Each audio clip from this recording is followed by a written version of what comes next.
إذا خطب الخطيب على المنبر فلا يتكلمن أحدكم، من يتكلم فقد لغى.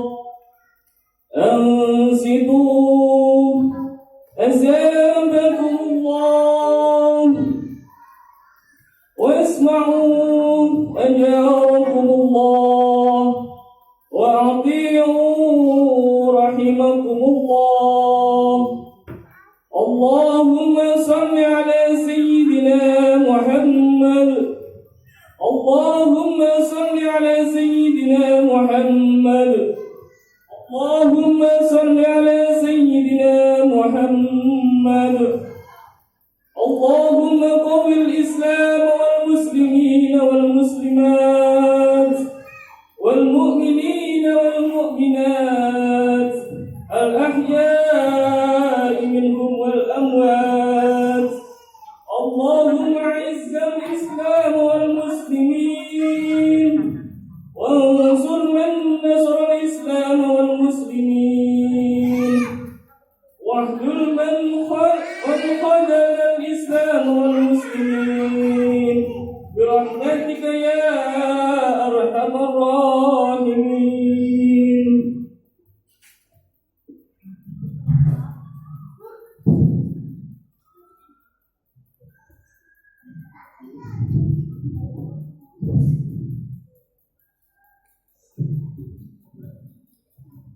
Allahu Akbar, Allahu Akbar, Allahu Akbar, Allahu Akbar, Allahu Akbar, Allahu Akbar, Allahu Akbar, Allahu Akbar, Allahu Akbar, Allahu Akbar kabira, walhamdulillahi katsira, wa subhanallahi bukratan wa asila. La ilaha illallah wahdah, sadaqa wahdah, wa nasara abdah, وعز جنده وهزم الأحزاب وحده. لا إله إلا الله والله أكبر، الله أكبر ولله الحمد. الحمد لله الذي كرم هذه الأمة بشريعة الكاملة وخص بها بنبوة النبي الكريمة وأيدها بالخلافة الراشدة على منهاج النبوة. أشهد أن لا إله إلا الله وحده لا شريك له، وأشهد أن محمدا عبده ورسوله أرسله برسالة القدسية وأحكام الشريفة بمعالجة كل مشكلة صغيرة أو كبيرة. أما بعد، فيا معاشر المسلمين والمسلمات رحمكم الله، أوصيكم وإياي بتقوى الله، waqad fazal muttaqun. Allah Maha Besar, Allah Maha Besar, Allah Maha Besar. Segala puji milik Allah. Maha suci Allah di sepanjang waktu pagi dan petang. Tidak ada Tuhan selain Allah yang Maha Esa, yang menepati janjinya, yang menolong hambanya, yang menguatkan bala tentaranya, dan yang sendiri mengalahkan golongan-golongan pendurhakanya. Tidak ada Tuhan selain Allah. Allah Maha Besar, segala puji hanya milik Allah. Allahu Akbar, Allahu Akbar, Allahu Akbar walillahil hamd. Saudara-saudara jamaah salat Idul Adha Darul Ma'idatan Allah wa iyyakum ajma'in. Semoga takbir-takbir kita selama ini, khusus takbir-takbir kita di Idul Adha 1442 Hijriah ini benar-benar mengantarkan kita merasakan dan menyaksikan betapa Allah Subhanahu wa Ta'ala itu adalah Zat yang Maha Besar, yang Maha Kuasa, mau menunggu ujian, mau menunggu peringatan model apalagi kita ini. Bila wabah yang sekarang melanda dunia belum juga membuat kita menunduk, menghadap, khusyuk dan takluk di hadapan Allah Subhanahu wa Ta'ala. Ya Al-Hadid 16 Allah Ta'ala mengingatkan, alam yakni lil ladzina amanu an tahsya qulubukum ilai wa manazil minal haq. Apa belum tiba waktunya bagi orang-orang yang beriman untuk tunduk hati mereka mengingat Allah dan kepada kebenaran yang telah turun kepada mereka. Allahu Akbar, Allahu Akbar, Allahu Akbar, walillahil hamd. Saudara-saudara, esensi dari ibadah Idul Hijjah adalah teladan kesempurnaan pengorbanan daripada keluarga Nabi Ibrahim alaihissalam. Nabi Ibrahim dan Siti Hajar mengorbankan cintanya kepada putranya sendiri demi meraih cinta Allah Subhanahu wa taala. Nabi Ismail mengorbankan cintanya pada diri sendiri demi memperoleh cinta Allah Subhanahu wa taala. Barakah kesabaran dan keikhlasan di dalam berkorban, Nabi Ibrahim alaihissalam dan keluarganya dianugerahi kemuliaan hidup abadi dunia dan akhirat. Seantero muka bumi umat Islam salat setelah mendoakan Nabi kita Muhammad SAW dan keluarganya, maka umat Islam juga mendoakan Nabi Ibrahim dan keluarganya. Oleh karena itulah, para jamaah yang mulia, umat Islam ini hakikatnya adalah umat yang dimuliakan oleh Allah. Ummatan wasaton khairu ummah.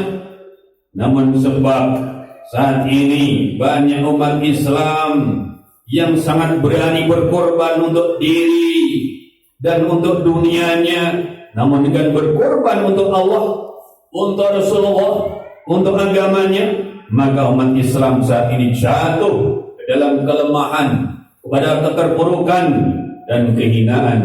Naudzubillah min dzalik. Oleh karena itulah hikmah ibadah haji, hikmah Idul Adha, hikmah ibadah kurban seharusnya membangkitkan keberanian dan semangat kita untuk berkorban demi meraih kembali izzul Islam wal muslimin, kemuliaan Islam dan kemuliaan kaum muslimin. Selain apa yang kita lakukan pada hari ini, berkorban dengan menyembelih hewan kurban, apakah berupa unta, berupa sapi, berupa kambing dan sebagainya, yang khusus hanya pada Idul Adha dan Hari Tasyrik, ada pengorbanan yang bisa dilakukan sepanjang masa, sepanjang usia, yaitu yang pertama adalah kurban dengan umur, dengan ilmu, dengan harta dan jasad kita. Para jamaah yang mulia, sudah biasa kita dengan umur kita, dengan ilmu kita, dengan harta kita, dengan jasad kita, kita berkorban untuk meraih impian-impian dunia kita, meraih kesenangan-kesenangan kita.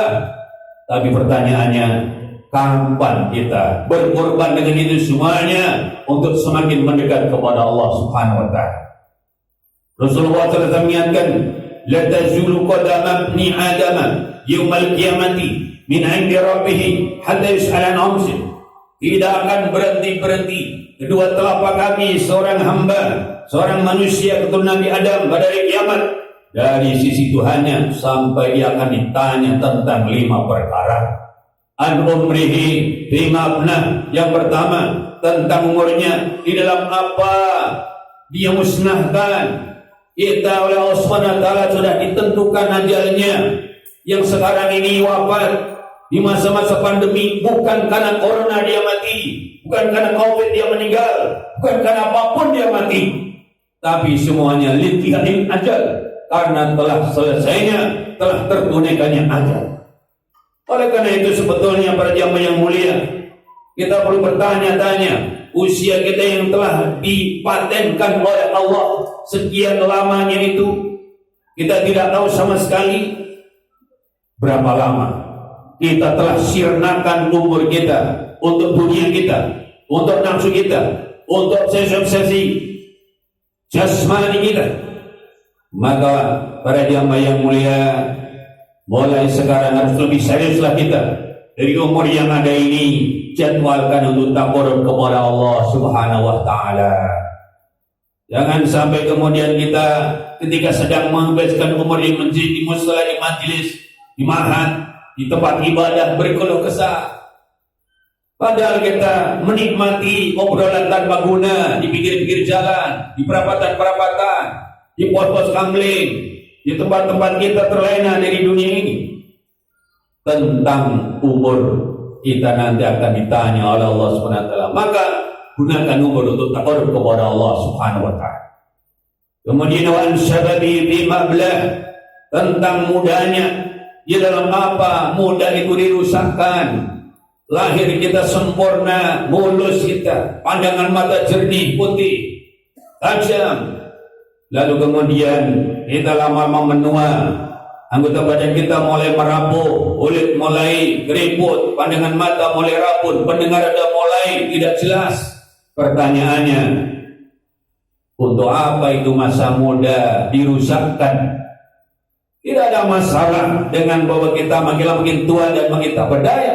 Yang terpenting adalah rusaknya jasad kita, berkurangnya panca indera kita dalam kemampuannya dalam mereka taqarrub kepada Allah Subhanahu wa taala.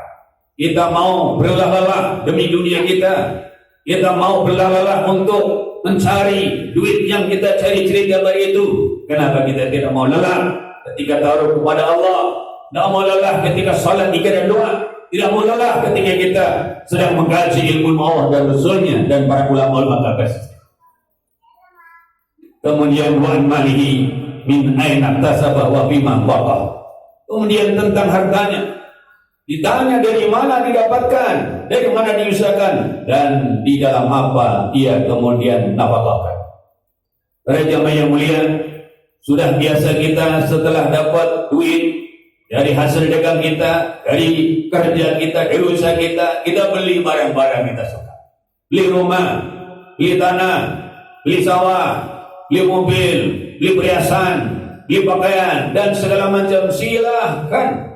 Tapi pertanyaannya adalah, berapa banyak kita gunakan harta kita di dalam taqarrub kepada Allah Subhanahu wa taala? Kalau kita nonton bioskop bayar, ke tempat hiburan bayar, kita ke masjid kadang-kadang berat untuk infak, padahal kita tahu masjid itu dananya mengandalkan infak Jumat. Kita ngaji di mahad di masjid taklim, berat kita berinfak, padahal kita tahu listriknya bayar, kemudian pemeliharaan gedungnya bayar, bahkan kadang-kadang ustadznya juga perlu dibiayai. Pada jamaah yang mulia, Islam tidak melarang orang jadi kaya raya, karena dengan semakin kaya raya semestinya semakin banyak ia bisa melakukan amal ibadah dengan hartanya. Oleh karena itulah para jamaah yang mulia, kita perlu bertanya, seberapa banyak harta yang kita punya telah mendekatkan kita kepada Allah Subhanahu wa taala. Dan yang kelima, wa madza amila bima alim, dan apa yang manusia itu amalkan dengan ilmu yang telah dia ketahui. Para jemaah yang mulia, kita maklum semua, dengan ilmu yang kita punya, kita profesional kerja di bidangnya, jadi pegawai dibayar tiap bulan, jadi profesional, menjadi penasihat akan mendapatkan bayaran besar. Begitu juga para ahli diundang dalam suatu acara seminar, dalam suatu acara kajian ilmiah, diberikan upah, diberikan honor halal. Pertanyaannya adalah, kapan dengan ilmu itu kita taqarrub kepada Allah Subhanahu wa taala? Ada kalanya ilmu kita gunakan lillahi taala. Para ustaz, para kiai, para alim, betul kalau dia diundang ke mana-mana, diberikan bisyarah, diberikan hadiah.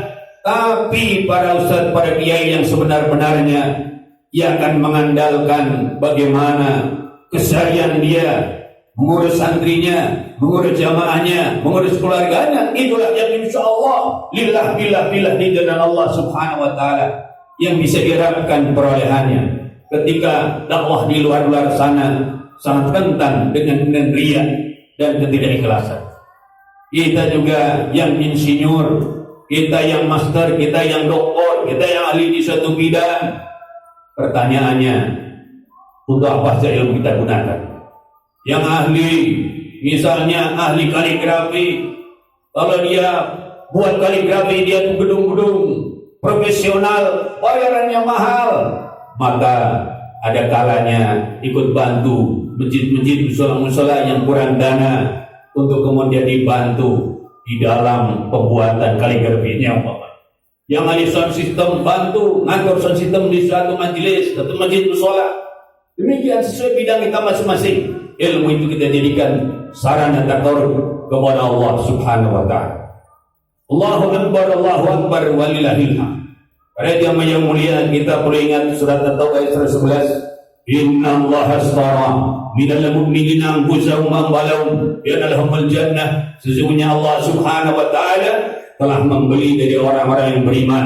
Allah beli nyawa mereka, jiwa-jiwa mereka, dan harta-harta mereka dengan bahwa sesungguhnya bagi mereka dibalas oleh Allah, dibayar dengan surga.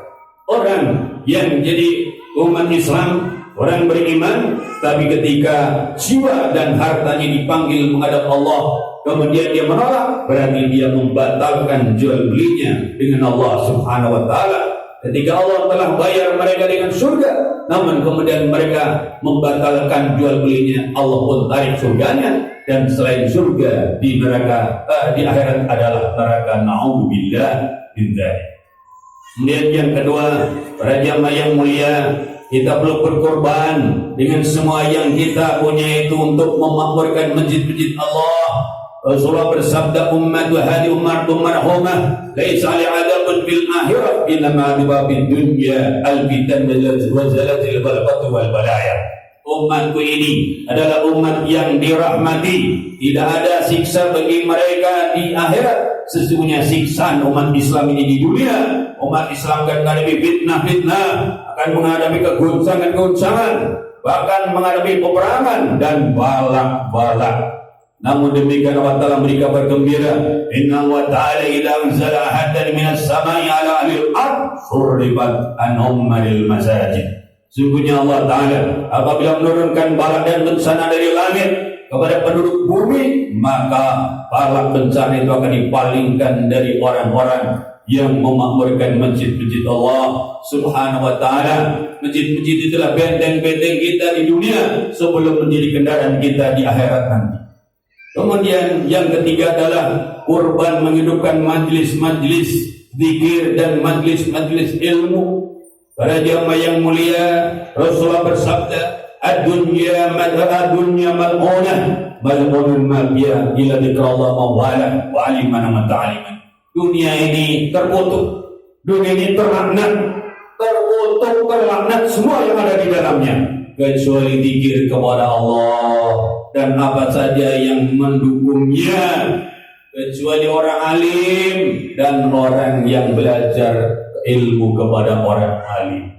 Maka dari itu jangan sampai kita, kalaupun belum bisa menjadi orang alim, belum menjadi orang yang bisa menjadi muta'alim, jangan ganggu orang-orang yang alim dan orang-orang yang sedang menjadi muta'alim itu. Karena beliau adalah yang menjadi penawar daripada terlaknatnya dunia ini. Kalau di dunia sudah tidak ada lagi orang alim, di dunia sudah tidak lagi orang yang menjadi muta'alim, tidak ada di dunia ini orang yang berzikir, dunia mutlak dalam laknat Allah Subhanahu wa taala.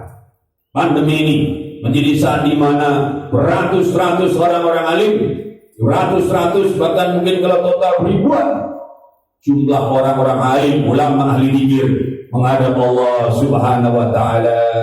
Tidak mudah mencetak orang-orang seperti beliau itu karena perjuangan yang berat. Oleh karena itulah sejauh kemampuan kita, mari bersama-sama kita berkorban, hidupkan majlis-majlis zikir, hidupkan majlis-majlis ilmu. Karena kalau sudah tidak ada lagi yang peduli, alamat keberkahan diangkat dari muka bumi. Sayyidi zamanun ala ummati yaquluna ulama al-fuqaha wa yaqulu bitilati bayan. Rasulullah memberikan peringatan, akan datang satu zaman pada umatku, mereka lari dari ulama dan fuqaha, Allah timpakan kemudian pada mereka tiga bala bencana. Ulaha yarqul barakata min kasbihim, pertama angkat berkah dari usaha mereka. Bertanya di sultanan zalimah, yang kedua Allah akan kuasakan kepada mereka penguasa-penguasa yang zalim.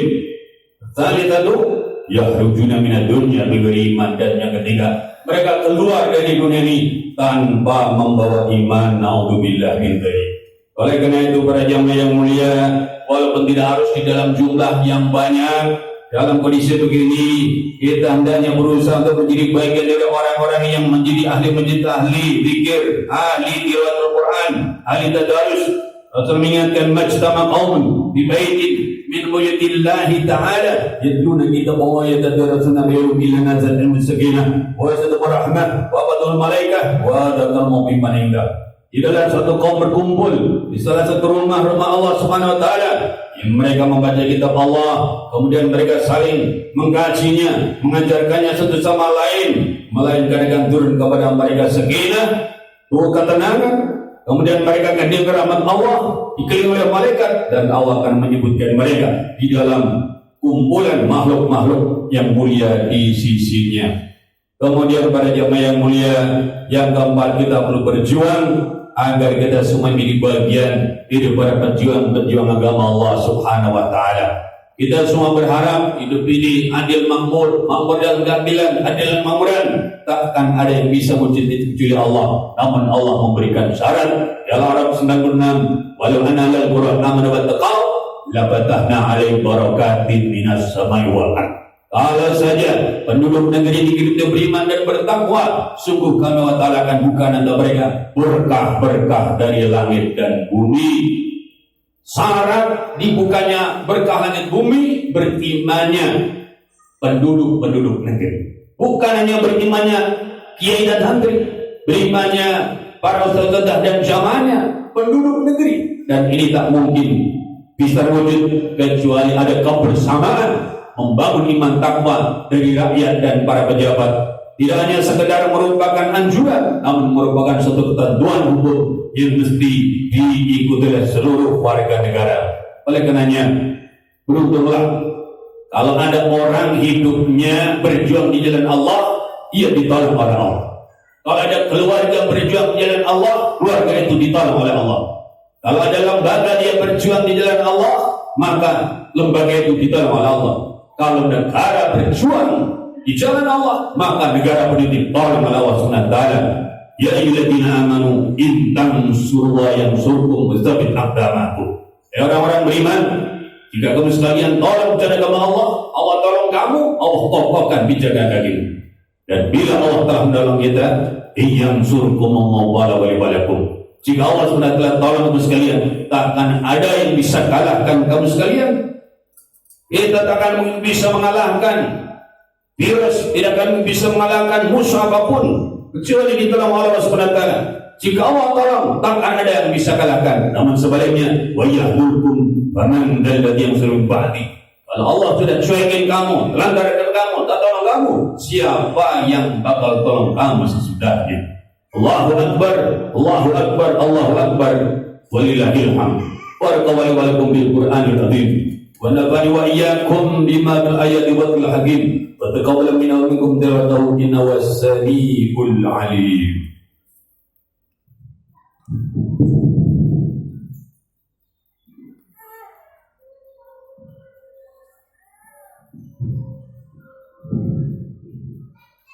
Allahu akbar, Allahu akbar, Allahu akbar. Allahu akbar, Allahu akbar, Allahu akbar, Allahu akbar walillahil hamd. Alhamdulillahilladzi hadana li hada wa ma kunna linahtadiya hadana Allah. Asyhadu an la ilaha illa huwa la syarika lah wa asyhadu anna Muhammadan abduhu wa rasuluhu la nabiyya ba'dahu. Allahumma shalli wa sallim wa barik ala sayyidina Muhammad wa ala alihi wa sahbihi ajma'in. Allahumma ighfir lil muslimina wal muslimat wal mu'minina wal mu'minat al-ahya wal amwat innaka sami'un qaribun mujibud da'wat wa yaqadil hajat. Allahumma ij'al amalana amalan salihan mutaqabbala wa biqan bi ahkamika wa khalisan liwajhika. Allahumma atba'na al-qarana, Allahumma atba'na al-qarana, Allahumma atba'na al-qarana wal bala'a wal bala'a wal waba'a wal ba'sa wal munqara والسبال المختلفة والسديد والمحانة ما ظهر منها وما بطن من بلدنا هذا خاصة ومن بلد المسلمين عامة إنك على كل شيء قدير. اللهم يا منزل الكتاب ومجري الحساب ومهزم الأحزاب اهزم اليهود وأعوانهم والصليبيين الظالمين وأنصرهم ورأس النبيين وإخوانهم والاشتراكيين والشيعين وشيعهم. اللهم ارحم أمة سيدنا محمد. اللهم ارحم أمة سيدنا محمد. اللهم ارحم أمة سيدنا محمد رحمة عامة تنجيهم من النار وتدخلهم من الجنة. اللهم أيما عبد أو أمة من أمة سيدنا محمد يحبنا ويدعو لنا فثقل ميزانه واقم إيمانه واجعله في الجنة الفردوس الأعلى. وأيما عبد أو أمة من أمة سيدنا محمد على خطر وهو يدعو أنا على الحق فردوا إلى الحق ردا جميلا. اللهم اجعلنا لإخواننا المسلمين هينين لينين سهلين حبيبين قريبين ونسألك أن تجعلنا مبشرين وميسرين ولا تجعلنا معشرين ومنفرين. اللهم نسألك دولة الخلافة على منهج النبوة. اللهم نسألك دولة الخلافة على منهج النبوة. اللهم نسألك دولة الخلافة على منهج النبوة وانصر الإسلام وأهله وتذل بالكفر وأهله واجعلنا من الآمنين المخلصين بإقامتها. ربنا آتنا في الدنيا حسنة وفي الآخرة حسنة وقنا عذاب النار. سبحان ربك رب العزة عما يصفون والحمد لله رب العالمين. الله أكبر الله أكبر الله أكبر ولله الحمد. السلام عليكم ورحمة الله وبركاته.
Ajwa